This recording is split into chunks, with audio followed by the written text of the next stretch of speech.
Okay, here's my new hat. It's day 75. This is part 5. Just leaving Devin Nunes's office here at the Longworth office building. And you've all seen this Steve Bannon story that just broke about the Trump Tower meeting, the baby pee-pee, I call it. It was the 8-page dossier that Fusion GPS wrote before the big pee-pee dossier, the 35-pager. So that's why I call it baby pee-pee. We knew about the pee-pee dossier first, then we learned later that Glenn Simpson also wrote the baby pee-pee, or a team at Fusion GPS, I should say. So this is doubling down. Everyone's kind of doubling down on the baby pee-pee dossier. Bannon saying it was treason for him to meet with a Russian lawyer before the election, and that's a pretty close advisor to Trump.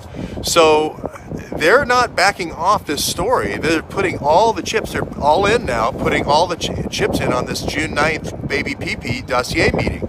Now, the only problem with baby pee-pee is that it grew up as an adolescent to be the pee-pee dossier. And in the pee-pee dossier, you have this story of not just the two prostitutes peeing, but you've got this story of Cohen, Michael Cohen. You've got a story of Michael Cohen flying from the United States to Prague and all the travel in between, all those footprints, going into the city of Prague and hiring programmers to hack the election. Now, every time you travel, you have a lot of footprints that you know about from your tickets and your pictures and that you take on Facebook and all that, as well as text messages, and you have your records of your phone calls. But intelligence services have a huge pile of information every time you move. There's all the cameras, all the surveillance cameras. There is all the phone calls and so forth of the people that you talk to. The Czech intelligence service denies ever that Michael Cohen was ever there. Michael Cohen denies it. He's produced his passport that says, I've never been to Czechoslovakia. I was in LA, and as a matter of fact, I have countervailing evidence of millions of pictures of me being in LA.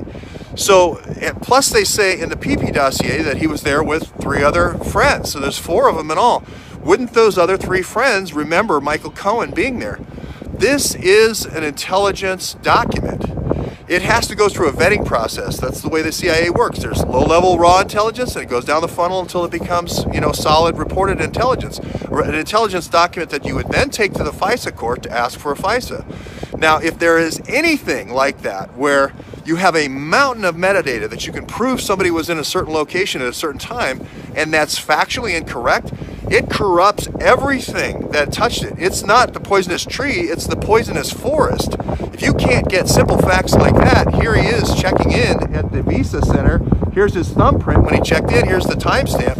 If you can't get simple stuff like that right, that's something that a TSA clerk can get right. He could go, oh yeah, he came in at, here, give me the passport number. Okay, here's the time he came in. Boom, there it is. That's something a TSA clerk can handle in 5 seconds. So this is a severe breakdown in intelligence, and they're pushing all in. I mean, all the chips are in now. So this is going to come to a head, and if not through me, through Discovery, through Devin Nunes here at the House Intelligence Committee.